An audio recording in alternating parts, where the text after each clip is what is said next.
All right. Good morning, good afternoon, good evening to everyone joining.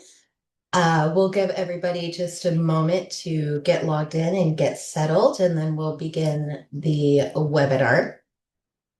One thing I do want to note is that this will be recorded and in the career services portion of your course. Um, excuse me, within the next couple of days. So if you want to go back, review, pause, take notes, the recording will be there in the career services portion of your course. So definitely take a look back at that. I do apologize. The weather where I am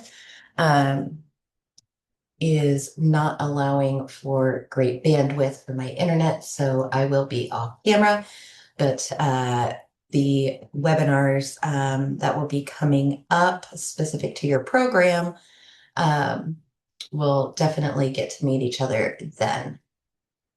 Okay, so today we're going to be talking about launching your career as a clinical research project manager. My name is Jessica Angelescu, and I'm the internship and partnership procurement manager.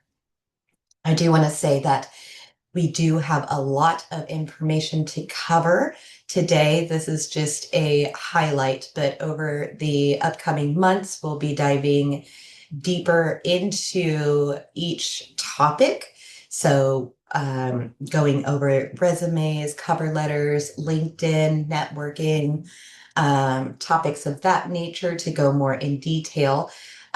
Unfortunately, today, due to the amount of information that we will be going over, we will not have time for Q&A. But again, be sure to take notes, watch the recording, and just know that we'll be having additional in-depth webinars coming up in the future months. All right, so with that, let's get started. So we're going to be talking about career development, career advancement within the CRPM course that you're taking. So let's first start off with what is clinical research project management. So it is the operational owner of trial execution across functions. So these individuals are not task coordinators. They're not administrative schedulers. They are strategic operational leaders who bridge the gap between scientific objectives and real world execution constraints. This role demands comprehensive oversight capability, exceptional foresight, and the ability to maintain stakeholder confidence under conditions of uncertainty and pressure. Every decision a CRPM makes can impact patient safety, data integrity, regulatory outcomes, and sponsor investment. So when we're kind of looking at the key aspects of the role, you're going to have trial delivery. So delivering trials on time and on budget while maintaining quality standards across all functional areas. You'll have cross-functional alignment, maintaining alignment across clinical operations, regulatory safety, data management, and vendors. Risk mitigation, so identifying and mitigating operational risk before it materializes into project delays or quality issues. We have documentation oversight, so ensuring oversight documentation exists and is defensible under regulatory inspection. And then sponsor credibility. So protecting sponsor credibility through transparent communication and professional execution. So one thing I did want to let you guys know is if a trial fails operationally, the project manager or the PM is accountable. And from an employer, hiring manager, recruiter perspective, this is why PM hiring is so conservative and experience weighted.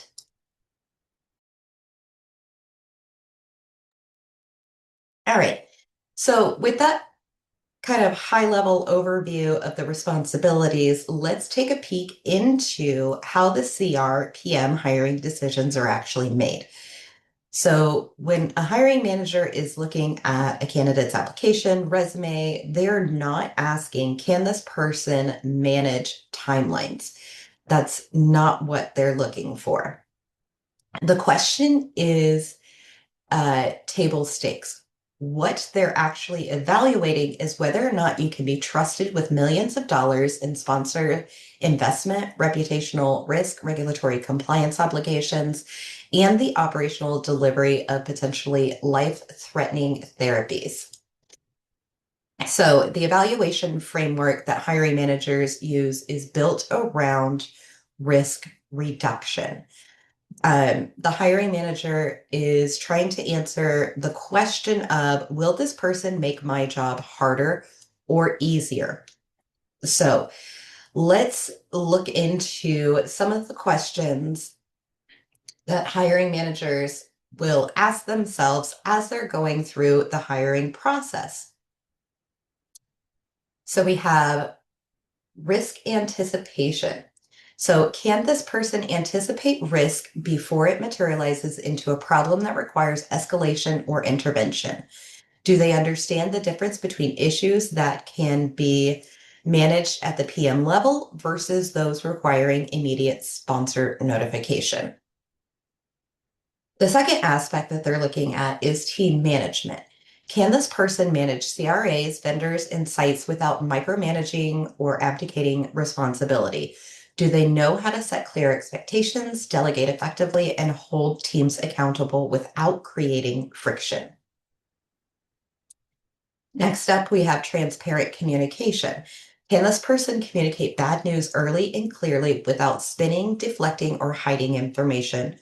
And will they escalate problems proactively or wait until they become a crisis? Next up, we have pressure management. Can this person maintain sponsor confidence under pressure while timelines slip, budgets are challenged, or vendors underperform? Do they stay composed and solution focused when conditions deteriorate?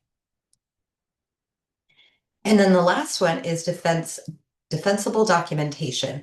Can this person document decisions defensively in a way that withstands regulatory scrutiny and internal audit? Do they understand that everything they write could be reviewed by auditors or inspectors? And so again, these are some of the questions that hiring managers will be asking themselves as they go through the review, interview, offer process for the CRPM hiring timeline. But a critical reality down here at the bottom, CRPMs are trusted with millions of dollars of reputational risk. Hiring decisions reflect that responsibility. Candidates who demonstrate operational maturity, risk awareness, and communication discipline will always will compete those with credentials alone. I do apologize, everyone. My allergies are getting the best of me today. So I appreciate you all bearing with me. All right, so let's take a look next at who realistically becomes a CRPM. So CRPM is not an entry-level role. It requires contextual understanding of how clinical trials actually work. So we're looking at the regulatory framework, the functional interdependencies, the vendor landscape, the site dynamics, and the operational constraints that shape execution. Hiring managers prioritize candidates with direct clinical trial exposure over those with generic project management credentials. A PMP certification without clinical research experience will not compensate for lack of operational context. So when we're looking at these different types of roles, the senior CRA or the lead CRA role is the most common pathways.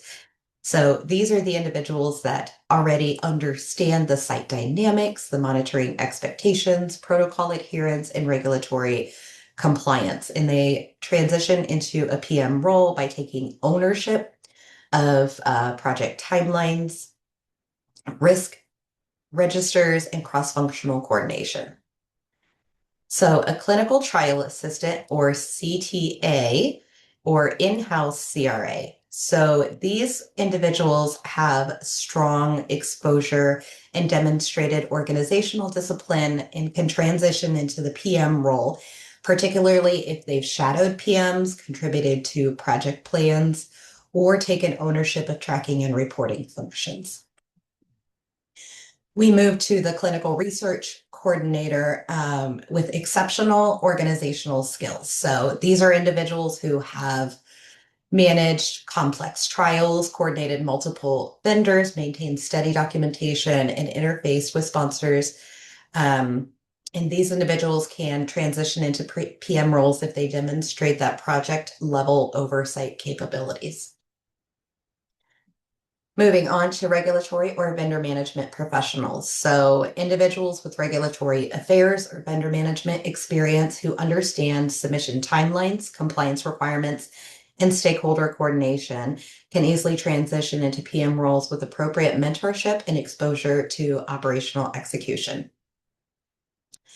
Then lastly, we'll take a look at program coordinators inside CROs or sponsors. So these are individuals who've supported trial execution, maintained oversight documentation, tracked budgets, and coordinated cross-functional teams that are well positioned to allow themselves to step into the PM role with appropriate training and sponsorship. So project management certification alone is not sufficient. And I do want to, put this out there. That's why we're mentioning it again. Clinical research context is mandatory. And hiring managers will choose a lead CRA with no PMP experience over a PMP with no clinical trial experience every single time. All right, so taking a peek into the real world at the CRPM responsibilities. So again, you're accountable for the operational infrastructure that enables trial execution. They do not do monitoring, data management, regulatory submissions, or safety reporting. They ensure those functions happen correctly, on time, and within budget. This role is fundamentally about enabling others to do their jobs effectively by removing obstacles, providing clarity, anticipating needs, and maintaining alignment across functions that have often had competing priorities. So being able to understand the distinction is absolutely critical. CRPMs are not individual contributors executing tasks. They are system owners ensuring operational machinery functions as designed. So a little bit deeper dive into responsibilities. We have project plans and timelines. So schedules, tracking, path management, mapping. We've got vendor oversight, tracking, review, escalation, scope management. Risk registers, so risk identification, assessment, mitigation planning, trends analysis. Then we move on to study budgets and forecasting. So budget development, burn rate monitoring, forecasting, change order management. Move on to CRA resource planning. So monitoring visits scheduled, CRA workload and balancing, training coordination, performance oversight, and then escalation, issue escalation. So pathways, documentation, stakeholder notifications, resolution tracking.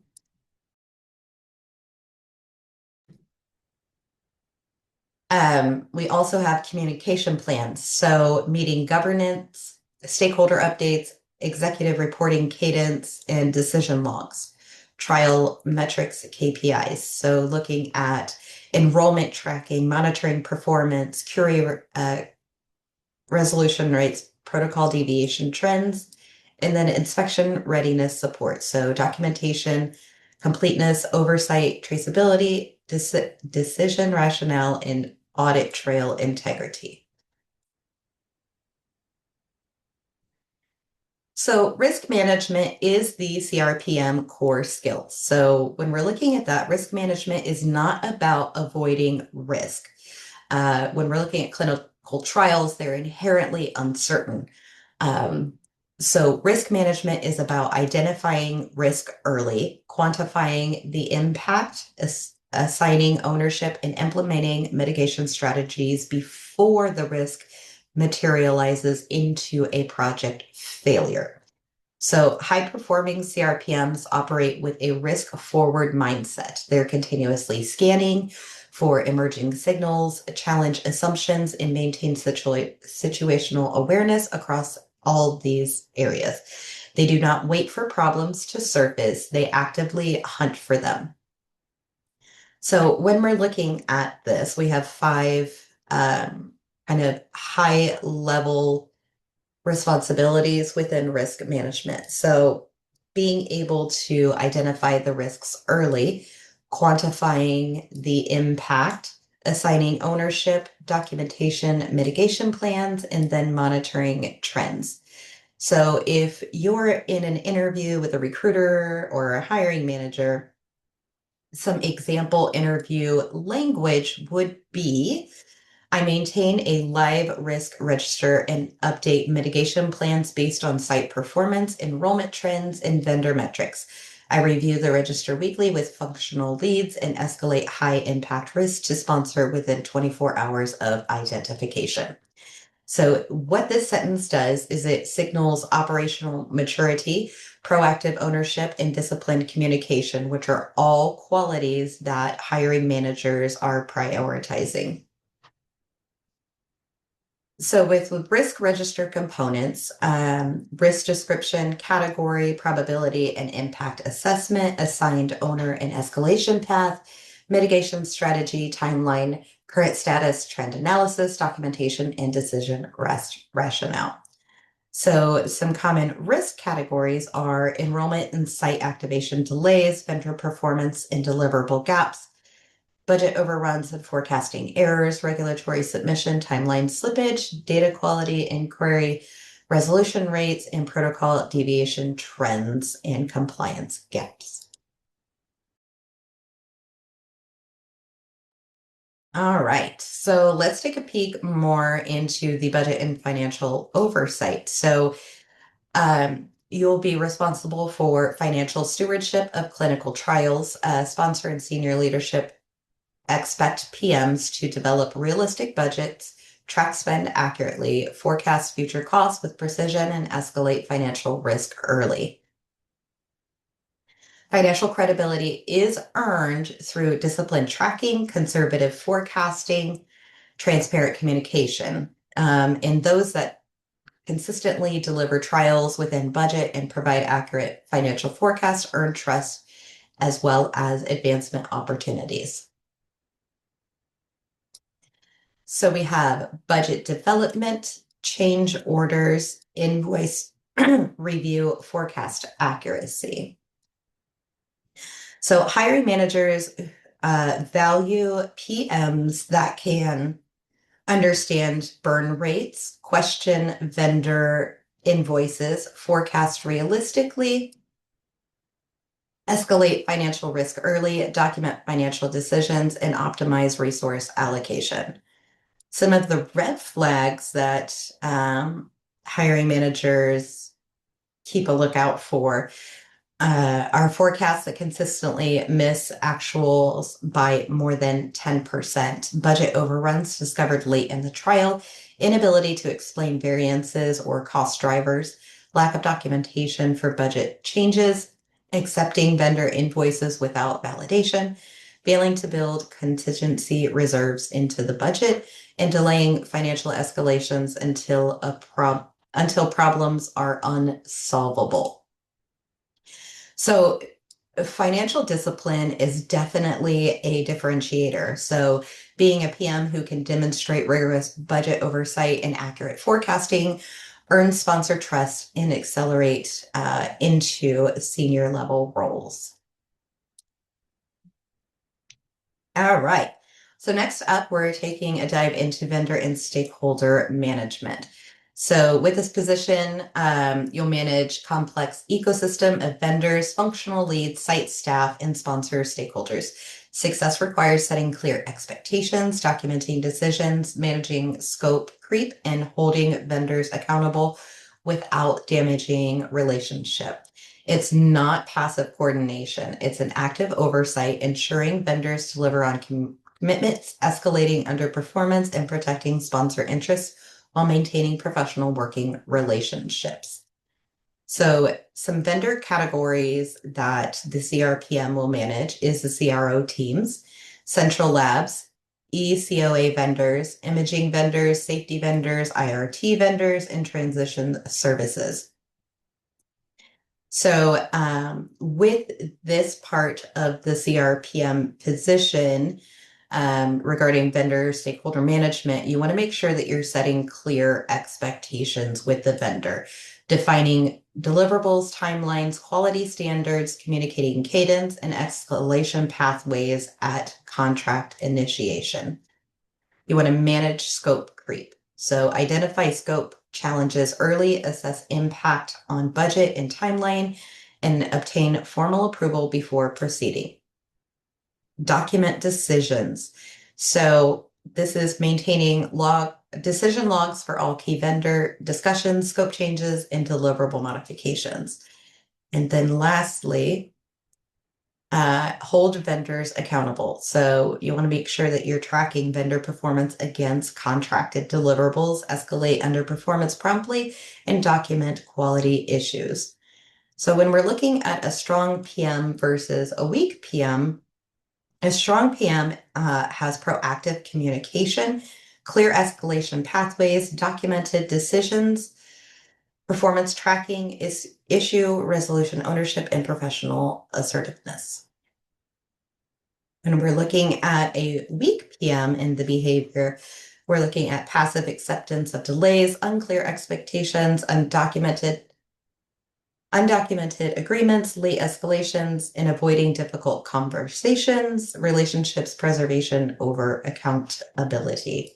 So vendor management requires balancing firmness with professionalism.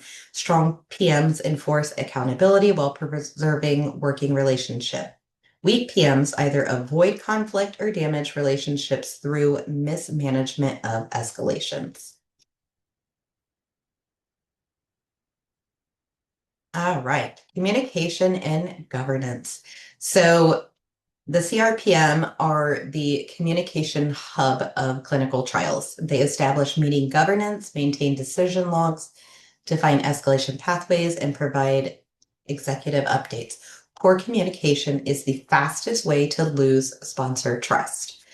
Communication discipline separates high-performing PMs from those who create confusion, require micromanagement, or fail to surface problems early. So you want to make sure that you have clear, consistent, and transparent communication because it will build the credibility and enable effective decision making.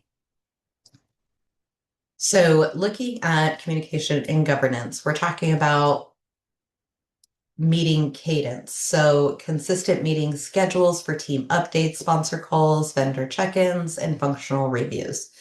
Decision logs document all key decisions, including rationale, stakeholders involved, alternatives considered, and implementation timelines. Escalation pathways. So being able to define clear escalation criteria, timelines, and stakeholder notification requirements.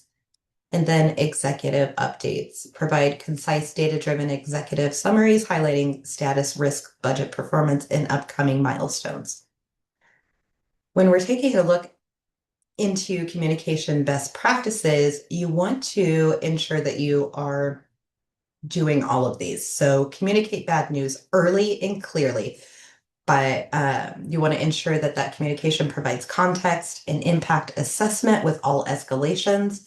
Use consistent reporting, templates, and formats. Tailor communication style to audience needs. Document verbal decisions in writing. Respond to stakeholder inquiries within 24 hours and maintain professional tone under pressure. So let's move on to looking at what are the red flags. So delaying bad news until problems escalate, inconsistent or irregular status updates, vague language that obscures issues, failing to document decisions or agreements, overloading executives with unnecessary detail, defensive or dismissive response to feedback, and lack of follow through on action items. So when we're looking at the CRPM position, communication is one of the fastest ways to lose sponsor trust. A strong PM communicates proactively, transparently, and professionally, even when delivering difficult messages.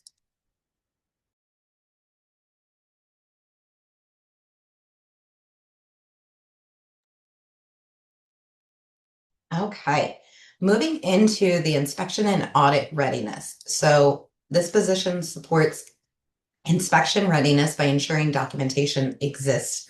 Oversight is traceable, decisions are logged, and risks are managed. They do not conduct the audits. They ensure the oversight systems exist and function as designed. Regulatory inspections evaluate whether sponsors maintained adequate oversight of clinical trial. They review the project documentation, risk management records, vendor oversight evidence, and decision rationale.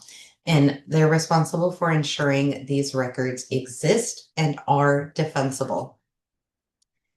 So when we're looking at the focus areas of inspection and audit readiness, we're talking about documentation completeness, oversight traceability, decision logging, and risk management. So if we move on and we're looking at kind of those timelines, we have 4 steps. So before the trial initiation. So this is when you establish documentation standards, file structures, and oversight templates. And then the next is during trial execution. So, excuse me, maintaining current documentation, update risk registries, log decisions in real time, and ensure vendor oversight evidence is captured and archived properly. 3 is in pre-inspection prep. So reviewing documentation completeness, identifying gaps, remediate deficiencies, and prepare inspection narratives that explain oversight, approach, and decision rationale. And then 4 is during inspection. So supporting inspection logistics, providing requested documentation promptly, and ensuring responses are accurate, complete, and professionally presented. So when we're looking at this individual portion of the responsibilities of the CRPM, some of the best practices are document decisions ahead of time, not retroactively. So being proactive instead of reactive. Maintain centralized file repositories with version control. Use standardized templates for consistency. Include rationale for decisions, not just outcomes, and ensure documentation is legal and professionally formatted. Moving over to looking at kind of those common gaps, mistakes in this role, missing meeting minutes or decision records, incomplete risk registers or outdated mitigation plans, lack of vendor oversight evidence, undocumented changes of project scope or budget, and insufficient rationale for key decisions. Strong PMs build inspection readiness into their daily workflows. They document as they go, maintain organized file structures, and treat every decision as potentially subject for regulatory review. This discipline prevents last-minute scrambles and ensures sponsor credibility under inspection.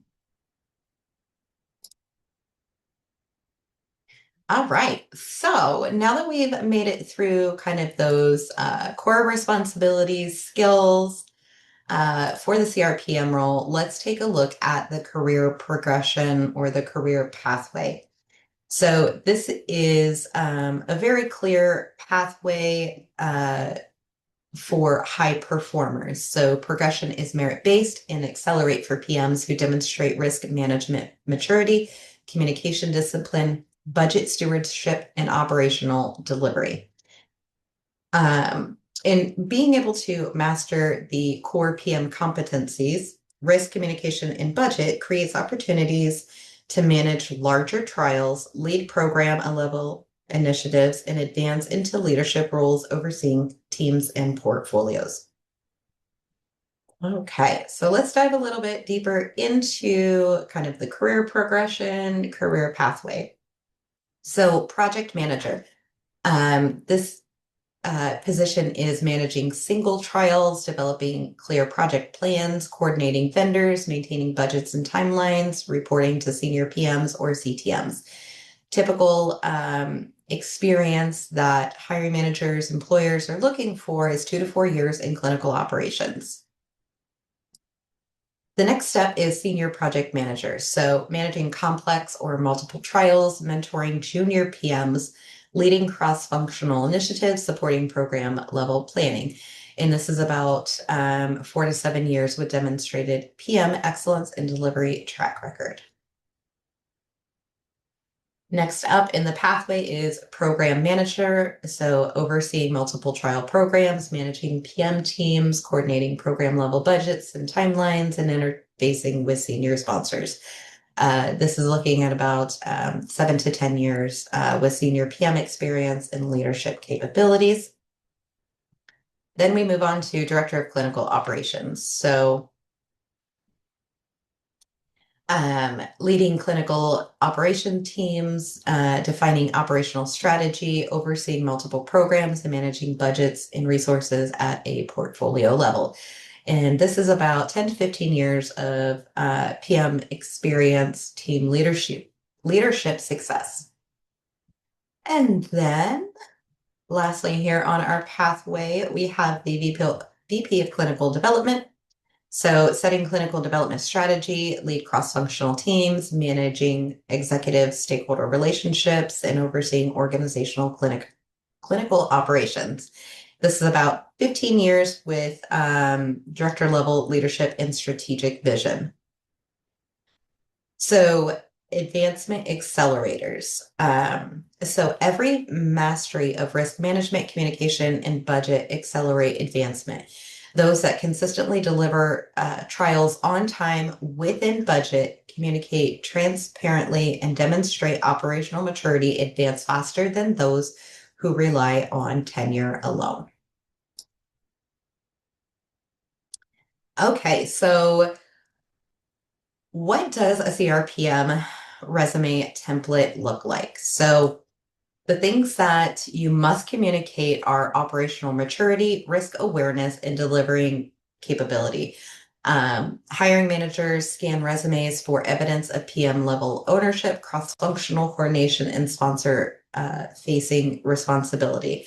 So you have about 6 to 10 seconds of a hiring manager or a recruiter looking at your resume. So you really want to ensure that you are focusing on the key aspects of the job, your experience, and essentially how you can solve the problem for the hiring manager or the recruiter. So a hiring manager has posted a position opportunity for a reason. So how can you come in and say, I'm the person that can solve this problem for you? So when we're looking at kind of high level formatting of the resume, you want to have your professional summary, then your core competencies, education and certifications, your professional experience, and then also key achievements. So a good professional summary for a resume for a CRPM would be clinical research project manager within X years of experience, overseeing trial timelines, budgets, vendor coordination, and cross-functional teams in regulated clinical trials. Strong focus on proactive risk management, stakeholder communication, and sponsor defensible oversight. Proven track record of delivering trials on time and within budget while maintaining compliance with ICH, GCP, and regulatory standards. Very straight, basic, to the point. Who are you? How are you solving their problem? So some of the key competencies and skills, I do apologize, are clinical trial project management, risk identification and mitigation, budget development and oversight, vendor and CRO management, cross-functional team leadership, stakeholder communication, API tracking and reporting, inspection readiness, support, and meeting governance and decision logging. So when a recruiter goes out into the world to look for and search for the CRPM, these are the keywords and competencies that they're going to be searching for. So if a recruiter goes to LinkedIn and they type in the keywords of individuals that they're looking for with the experience, or if they're in the applicant tracking system, they're looking for keywords within resumes, these are the ones that they're going to be looking for. So you need to ensure that you do have these on your resume. When we're looking at education and certifications, if you have a degree, you're going to type the title of the degree, university name. You can include the year that you graduated, as long as it's been within the last 10 years. Anything over that you don't want to mention. If you're a recent graduate, you don't want to put in, you can leave high school off because you'll have this program to put there instead of that. But like I said, we'll dive more into resumes in upcoming webinars. You want to make sure that you have your clinical research training, project management certifications. You can also note in this area, if you're, fresh, entry level, even, career changer, you can mention, the key aspects of the program that show that you do have that experience. All right, professional experience. So this is where you'll want to list the title of the position, the company name, and then the dates. You want to ensure that, again, these keywords are showing up in your professional experience. You want to use data as much as you can. And by that, meaning this is a great example. So maintain project budgets, tracked burn rates, and provided monthly financial forecasts with X% accuracy. So anytime you can have data into your professional experience, it definitely makes you stand out. And then key achievements. So an example, delivered X trials on time within budget over time period. Again, you want to use these data points as much as you can. So for a tip for your resume, again, you want to quantify achievements whenever possible, use specific numbers for trials managed, budgets overseen, timelines delivered, outcomes achieved. You want to avoid statements like responsible for project management. You want to make sure that you're using action verbs throughout your resume. So managed, developed, coordinated, maintained, identified, and delivered. Again, we'll be deep diving into resumes more in the months to come. But if you're ready to get started now, these are just some kind of high-level tips and tricks for your resume. So CRPM cover letter template. So cover letters should be concise, professional, and focused on demonstrating operational maturity and alignment within the role. Hiring managers want to see evidence of PM level thinking, risk awareness, and delivery capability. So if you are an entry level or a career changer, I do recommend having a cover letter because this is kind of your story, who you are, why you're applying, what is your experience, what you're looking for. And it tells the story more than the resume does. But when we're looking at the structure, you want to ensure that in the opening paragraph, you state the position that you're applying for and briefly summarize your experience and core strengths.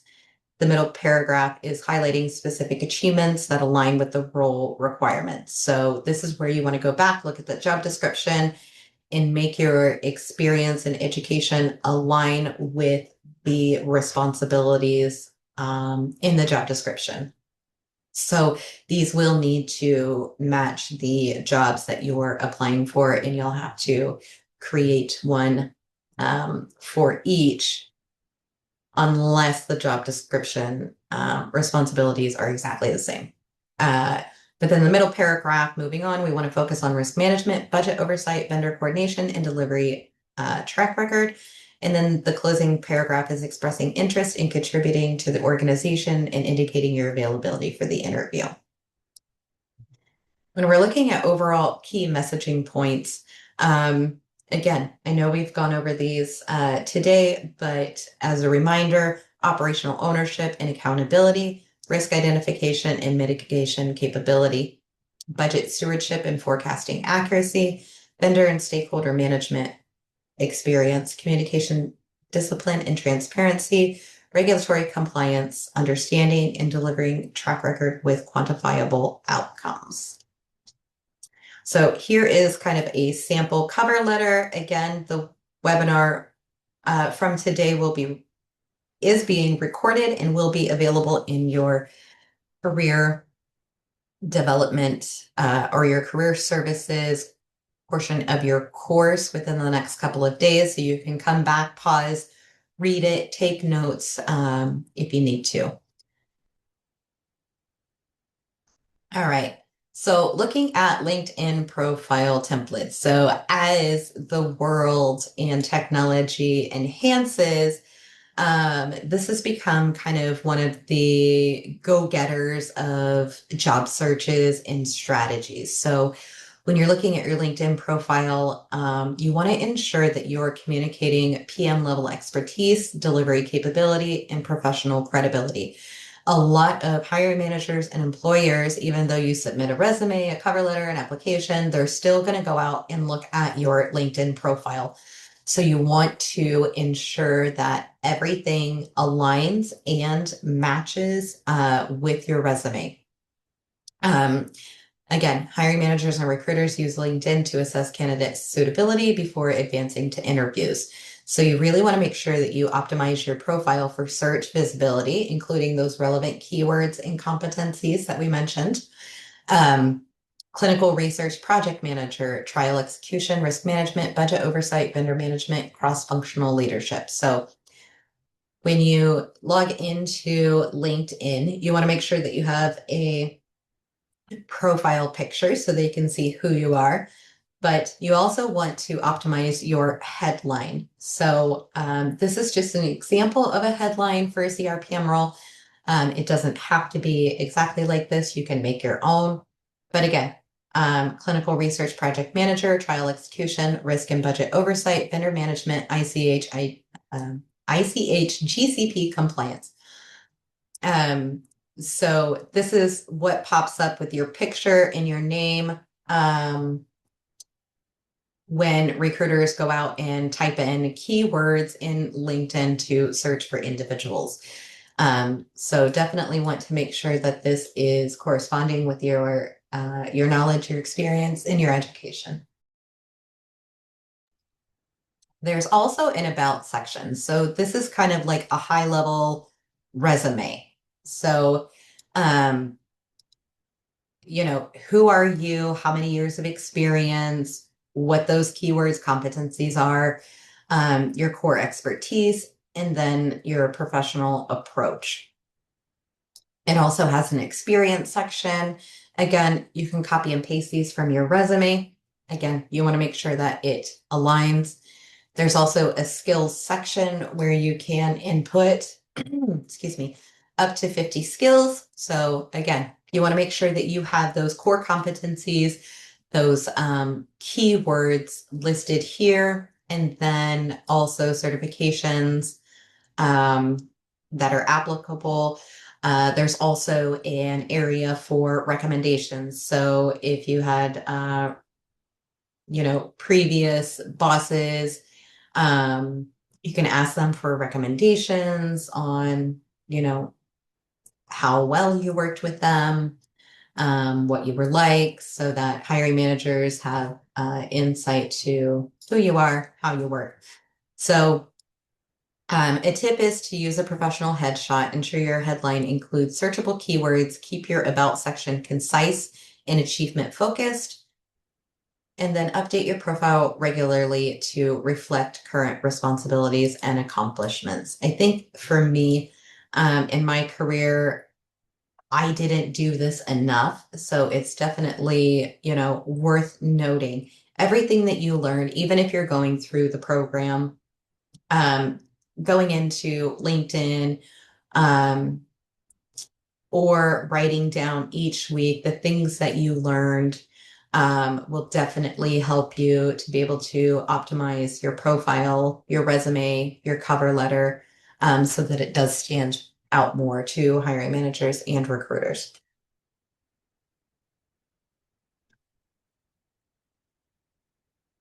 All right, so continuing to look at LinkedIn and conducting outreach and networking. You want to make sure that you're professional, you're concise with your outreach. You really want to be genuine when you're, sending outreach messages, but also respecting the time of others. You do not want to send generic connection requests. You want to personalize each and every one that you send, and clearly state your purpose. So here are 3 kind of templates that we created. Again, you can come back and kind of write these out, but you have the initial connection request, hi, name. I noticed your experience in I'm pursuing a CRPM role and would value connecting with professionals who have deep expertise in trial execution and oversight management. Thank you for considering my request. So if you go out and you connect with an individual, this is very high level, straight to the point. You can also send a follow-up message after the individual has accepted your connection request. Again, hi name, thank you for connecting, currently pursuing da da da da da. I would value the opportunity to ask how your organization develops and evaluates project managers and clinical operations. Would you be open to a brief conversation? And then we have the informal interview request. Hi, I'm reaching out because I'm transitioning into CRPM. I'd appreciate 15, 20 minutes of your time. Would you be available for a brief call? So when we're looking at best practices of outreach, you want to, again, personalize every message with specific reference to the recipient's background or company. Keep messages concise, clearly state your purpose and what you're asking for, respect the time of the individual you're reaching out to, follow up if you don't receive a response, express genuine interest in learning, and maintain professional tone and grammar. Some of the outreach mistakes to avoid is being generic, saying, I'd like to add you to my network, immediately asking for a job or referral. The key is to create connections for current or potential opportunities. Then writing overly long message, being vague about what you're asking for, multiple follow-ups, even if somebody doesn't respond, and sending the same template to everyone. You definitely want to review for typos, grammatical errors, or informal language. So when we're looking at LinkedIn and networking, it's about building professional relationships, not transactional job seeking. Approach outreach with genuine curiosity, respect for others' expertise, and long-term mindset. These connections you build today may create opportunities for you years from now. All right, so we have a lot of application-heavy strategies for the CRPM placement. So it does require disciplined, high-level volume application strategy that's combined with targeted networking and resume optimization. We don't have time to go into all of these, so we'll just kind of cover briefly the sections and then kind of the top two for each section. So targeting and search. So applying to project manager, clinical PM, trial manager, study manager roles. You really want to not stick yourself to one title when you're going out on job platforms and you're applying for jobs. You want to apply within 48 hours of the job posting to maximize visibility. When we're looking at the resume and ATS, you want to mirror the key keywords from the job description. We're talking about risk, budget, vendor, timeline. Emphasize risk management and mitigation, highlight budget and oversight, include vendor management and CRO coordination. On LinkedIn, again, you want to connect with PMO leads, clinical trial managers, and operation directors. Message CTMs and directors with personalized outreach. Again, be careful on your outreach strategy. You don't want to overwhelm them. So, if you send out a connection request, they accept it, you send the initial kind of follow-up, thank you for connecting. If you don't hear anything back, then you can reach out about 7 to 10 days later. Entry and conversion. So transition from lead CRA roles by emphasizing project level ownership, volunteering for project coordination tasks in current roles, shadowing PMs. You can put this all on your resume as an experience. So definitely anything that connects or is a transferable skill, definitely put it on there. So when we're looking at interview and advancement, bring a 30, 60-day plan to the interview, outlining how you'll ramp up. speak in risk language. So identify, quantify, mitigate, and escalate, discuss budget scenarios, talk about escalation paths and decision-making authority, and then send a personalized thank you email within 24 hours. So the rule of thumb is no less than 2 hours after your interview, but within 24 hours. So success in a CRPM placement requires consistent execution across all strategies. High performers apply daily, customize materials, network strategically, and follow up professionally. Placement is a numbers game combined with quality execution. So these are the ways to really, really make yourself stand out against other candidates. But again, we'll be deep diving into these more specifically in the months to come. All right, so looking at a final professional perspective, the CRPM managers are trusted with delivery, risk, and sponsor confidence. They're not coordinators, not administrative schedulers, they're operational owners who ensure millions of dollars in sponsor investment translates into high quality, compliant, on time escalation. The path to the CRM success is not mysterious. It's disciplined, structured, and merit based. It rewards those who demonstrate operational foresight, transparent communication, financial stewardship, and accountable delivery. So again, when we're looking at the core competencies, there's four: foresight, communication, documentation, accountability. There is 100% commitment required. So structured preparation and disciplined execution.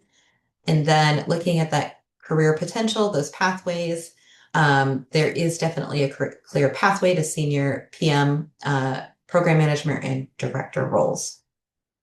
So again, looking at the four competencies, you have foresight, identifying risks before they materialize, and implement mitigation strategies that protect timelines, budgets, and quality.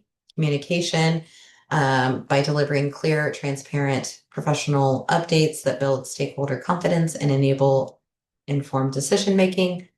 Documentation, by creating audit-ready records that demonstrate oversight, capture decision rationale, and withstand regulatory inspection. And then accountability, taking ownership of outcomes, escalating problems early, and delivering trials that meet commitments despite operational challenges.